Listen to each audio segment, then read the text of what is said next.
ఇక వివరాలు చూసినట్లయితే కన్యాకుమారిలోని రాక్ మెమోరియల్లో ప్రధాని నరేంద్ర మోదీ ధ్యానం ముగిసింది.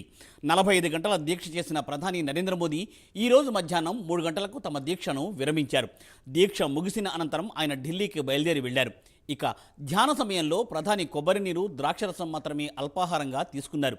అయితే ఎన్నికల ప్రచారం పూర్తి కాగానే ఆధ్యాత్మిక పర్యటనలు చేయడం మోదీకి అలవాటు.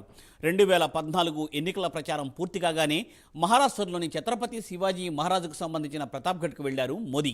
ఆ తర్వాత 2019 లోక్సభ ఎన్నికల ప్రచార గడువు పూర్తి కాగానే ఉత్తరాఖండ్లోని కేదార్నాథ్ ఆలయాన్ని ఆయన సందర్శించారు. అనంతరం ఆ ఆలయానికి సమీపంలో ఉన్న ఒక గుహలోకి వెళ్లి అక్కడ ధ్యానం చేశారు మోదీ. ఇక ఇప్పుడు రాక్ మెమోరియల్లో ధ్యానం చేశారు నరేంద్ర మోదీ.